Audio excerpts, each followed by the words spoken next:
सवाल जहर का नहीं था वो तो मैं पी गया, तकलीफ लोगों को तब हुई जब मैं फिर भी जी गया।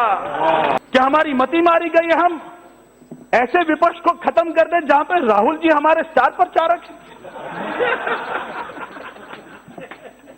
आज वो दिल्ली में प्रचार नहीं कर रहे, हम उनको बहुत मिस कर रहे हैं। ये हमारा देश है जहां पर पत्र से नहीं चरित्र से पद्मश्री मिलना शुरू हुआ। बच्चा पूछता है मम्मी से, मम्मी इतने आसान काम थे 6 महीने में हो गए, हमने क्यों नहीं किया? मम्मी कहती है क्योंकि हमें वोट बैंक प्रिय था। इस दुनिया में 2 चीजें गिनना नामुमकिन है, एक तो आसमान में तारे और एक कांग्रेस के घोटाले।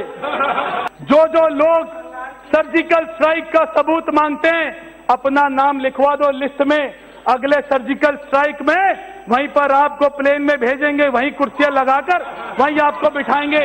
मैं बताना चाहता हूं इस देश को, ये राजीव फिरोज खान की सरकार नहीं है, ये नरेंद्र मोदी की सरकार है। कुछ लोग कहते हैं हम भाईचारा खत्म कर रहे हैं। हमारे आने के बाद तो सपा बसपा एक हो गई, इतना भाईचारा बढ़ रहा है। हमारे आने के बाद तो कांग्रेस शिवसेना एक हो गई, इतना भाईचारा बढ़ रहा है। अभी तो असली मंजिल पाना बाकी है, अभी तो इरादों का इम्तिहान बाकी है, अभी तो तोली है मुट्ठी भर जमीन, अभी तोलना आसमान बाकी है। मुंह से बोलो जय श्री राम, सारे पाप धुल जाएंगे, जीवन के सारे पाप धुल जाएंगे। बोल दो जय श्री राम। मैं कहना चाहता हूं विपक्ष को, बोलो जय श्री राम। 1 साल से दिल्ली सरकार जनता के टैक्स के पैसे से दिल्ली के मस्जिद के इमाम को, सायक को 18,000 16,000 रुपए प्रति माह की सैलरी देती है, मगर मंदिर के पुजारी को भूल जाती है, गुरुद्वारे के ग्रंथी को भूल जाती है। 4 लोगों का इंटरनेट कटा, 4 लोगों को कमरे में बंद कर दिया। उन्होंने कौन सा खेती करनी थी? एक समस्या का समाधान हमारे पास नहीं है, वो समस्या बड़ी हो गई है, वो समस्या आंख मारती है। उस समस्या का हमारे पास, हमारी सरकार के पास कोई समाधान नहीं। अध्यक्ष जी, मैं किसान फौजी परिवार से आता हूं। मेरे ताऊ जी फौजी थे, उन्होंने 1971 के युद्ध में टैंक चलाया था। मेरे पिताजी डॉक्टर साहिब सिंह वर्मा जी, वो दिल्ली के मुख्यमंत्री रहे और मुख्यमंत्री बनने से पहले वो दिल्ली के शहीद भगत सिंह कॉलेज में शिक्षक थे। जब उन्होंने मुख्यमंत्री की कुर्सी छोड़ी तो अगले ही दिन उन्होंने अपने कॉलेज में शिक्षक का पद दोबारा से ग्रहण किया। मेरे पिताजी और मेरी पार्टी की सभी राजनीतिक महानुभाव से मैंने सीखा है कि इंसान की सहजता और सरलता ही उसका चरित्र होता है। ये लोग हमें आजकल संविधान पढ़ा रहे, ये लोग हमें दिखा रहे हैं संविधान क्या है। हमारा प्रियम्बल कहता है we the people of India, हमारे देश में संविधान सर्वोपरि है, मगर उस संविधान हमें कहता है कि इस देश के लोग और इस देश के लोगों का जनादेश वो सर्वोपरि है। हमने देखा है इसी विपक्ष को, जब इनकी सरकार थी, इन्हीं के नेता अपने ऑर्डिनेंस की कॉपियां वो सरे चौक पर उसको फाड़ा करते थे। तब इनका संविधान कहां चला गया था? जब 1984 में सिखों को मारा जा रहा था, उनका कत्लेआम किया जा रहा था, तो ये संविधान कहां था? आज ये हमें संविधान की भाषा पढ़ा रहे हैं। शायद इन्होंने संविधान नहीं पढ़ा, ये संविधान उस कॉन्स्टिट्यूट असेंबली के हर सदस्य के साइन उसमें थे, उसमें इनके नेता नेहरू जी के भी साइन थे, तो उसमें सरदार पटेल जी के भी साइन थे, तो उसमें आपकी पार्टी के भी नेता थे और उसमें सरदार पटेल जी के भी साइन थे, उसमें डॉक्टर अंबेडकर जी के भी साइन थे। मैं उस संविधान की कॉपी लेकर आया हूं जो उसकी ओरिजिनल कॉपी है, और वो आज ये सदन को मैं दिखाना चाहता हूं। इन्होंने हमारे देश में भगवान श्री राम को एक धर्म के साथ जोड़ दिया। हमारे देश में भगवान श्री राम का नाम लेना, इनको लगता था कि हम लोग कम्युनल हो गए, ये सेक्युलर कम्युनल का हमें पाठ पढ़ाने लग गए थे। मैं दिखाना चाहता हूं, ये वो संविधान की ओरिजिनल कॉपी है जिसको बाद में नेहरू जी ने इस चित्र को निकाल दिया था। ये वो संविधान की कॉपी है। इसमें पार्ट 3 में फंडामेंटल राइट्स के ऊपर में ये भगवान श्री राम, उनके साथ में माता सीता और ये भैया लक्ष्मण का चित्र, ये ओरिजिनल डॉक्टर अंबेडकर जी ने इसको पास किया, उस पूरी कॉन्स्टिट्यूट असेंबली ने इसको पास किया।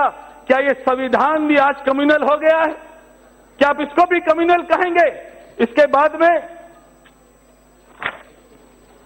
पार्ट 4 में जहां पे directive principle of state policy के बारे में बताया, वहां पर यहां पर श्री कृष्ण और अर्जुन जी जो उनको गीता का पाठ दे रहे हैं, उनका चित्र दिया गया है। इसको भी आप लोगों ने इस चित्र को हमारे संविधान से निकाल दिया। उसके बाद में मैं दिखाना चाहता हूं, हमारे संकट मोचन पार्ट 8 में हमारे हनुमान जी, उनका चित्र यहां पर दिया गया है। क्या ये संविधान भी कम्युनल हो गया? ये संविधान समानता की बात करने वाला, मगर इस देश में जो 55 साल सरकार चली, वो जब विकास की बात करती थी तो कश्मीर उसमें नहीं होता था। जब वो विकास के बारे में योजना बनाती थी तो नॉर्थ ईस्ट को छोड़ देती थी। नक्सलवाद पैदा होता था, आतंकवाद पैदा होता था।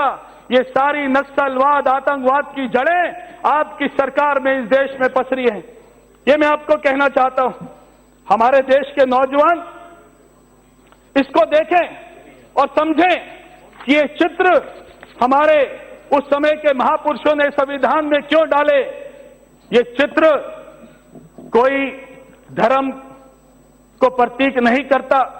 भगवान श्री राम मानवता का संदेश देते हैं। भगवान श्री राम हमें सिखाते हैं हमें अपने जीवन में कैसे आदर्शों का पालन करके आगे बढ़ना है। जब से हमारी सरकार बनी है, तब से इतना दुख हो रहा है इनको।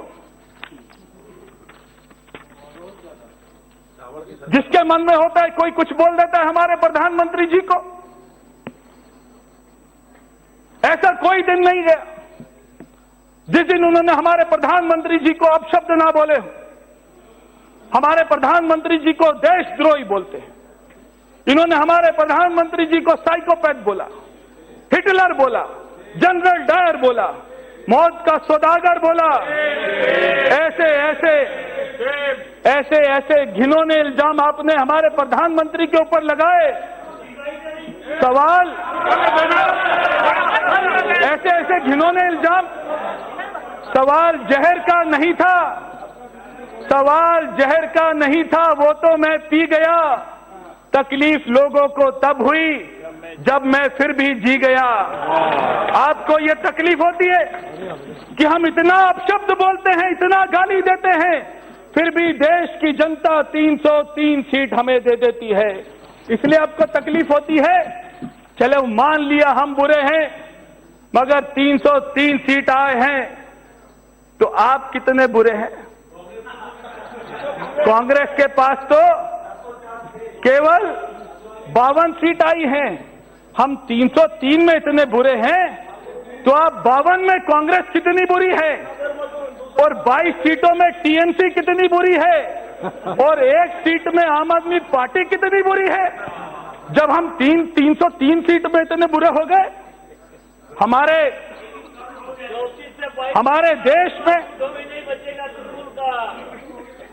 देश के लोग अब शब्द बोल रहे हैं, और आज पूरी दुनिया हमारे भारत के प्रधानमंत्री को सम्मान दे रही है, उनका हाईएस्ट सिविलियन अवार्ड दे रही है। यूएन ने, यूनाइटेड नेशन ने, बिल गेट्स ने, रशिया ने, साउथ कोरिया ने, यहां तक कि मुस्लिम देशों ने भी हमारे प्रधानमंत्री नरेंद्र मोदी जी को हाईएस्ट सिविलियन अवार्ड दिया है। सऊदी अरब ने दिया, बहरीन ने दिया, यूएई ने दिया, और हमारे देश के लोग हमारे प्रधानमंत्री जी को अपशब्द बोल रहे हैं। कुछ लोग कहते हैं कि हम विपक्ष को खत्म करना चाहते हैं। क्या हमारी मति मारी गई? क्या हमारी मति मारी गई? हम ऐसे विपक्ष को खत्म कर दें जहां पर राहुल जी हमारे स्टार प्रचारक हैं। आज वो दिल्ली में प्रचार नहीं कर रहे, हम उनको बहुत मिस कर रहे हैं। हम ऐसे विपक्ष को कभी खत्म नहीं करेंगे। कुछ लोग कहते हैं हम भाईचारा खत्म कर रहे हैं। हमारे आने के बाद तो सपा बसपा